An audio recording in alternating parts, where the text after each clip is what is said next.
Hi everybody, Ali Akbarian, your resident road safety expert, back again for another Q&A. Thanks very much for tuning in. We love those questions coming in, and we're almost at that 1,000 subscriber mark, so please, we're almost there. We really love that support, we really appreciate it, but please hit that button down there, tell your friends, tell someone to help us get that over the line, and we've got something very special coming up for the 1,000 subscriber mark and onwards.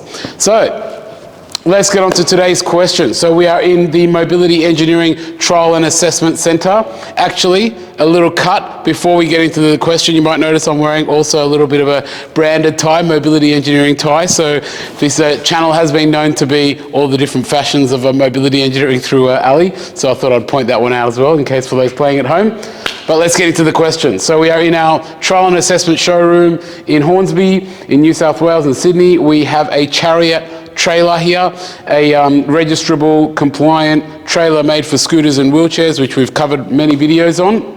And today's video, or today's question, was actually in response to a video we had before about how to unload and load the Chariot off your car.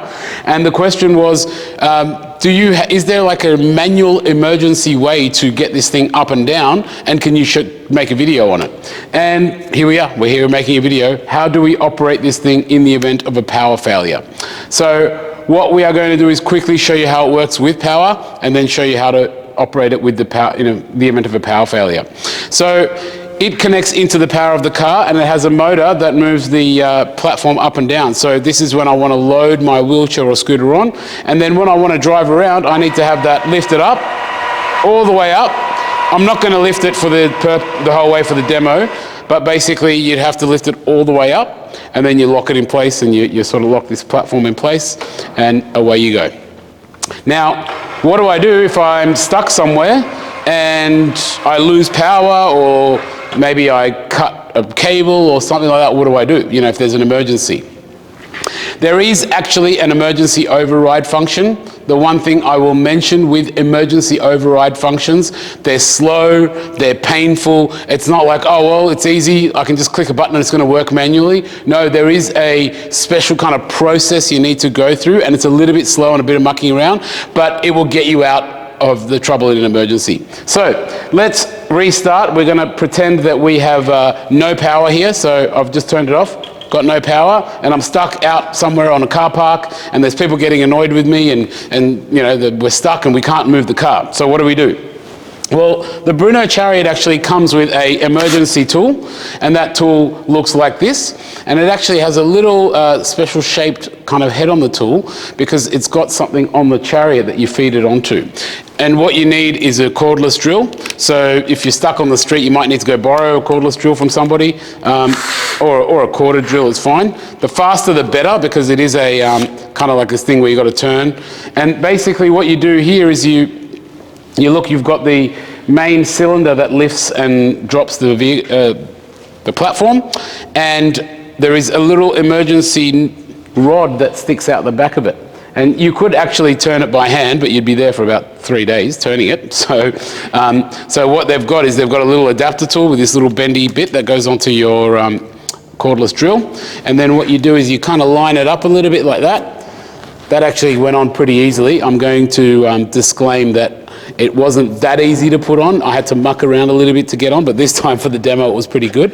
But normally it was, you just got to muck around with it to get it on. And then basically you put it in reverse, and you spin that around, and you'll see that it's operating the platform and it's lifting it up.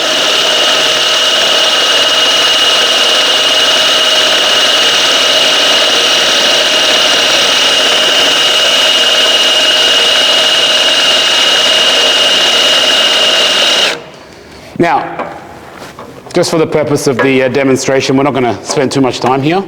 And there we go, we've got that off. Now what will happen is that gap will close up, and then what you're going to have to do is you're going to have to come in through this opening at the back there. That's why it's got this bendy tool. So I can come in at the opening up the back there, and I can still get...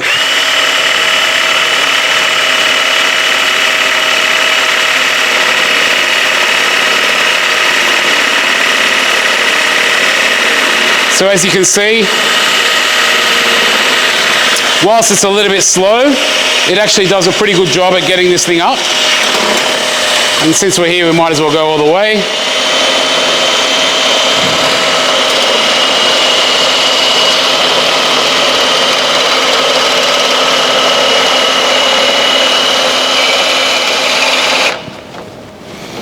Just take that off, lock it in place, and the Chariot works. That was actually kind of pretty cool, so that's why I kept doing it.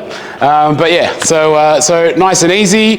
It was, to be perfectly honest, I thought it would be a little bit slower than that. When we were practicing it before the video, it felt like it moved relatively slowly, but once it started getting up off the ground, it moved pretty quick.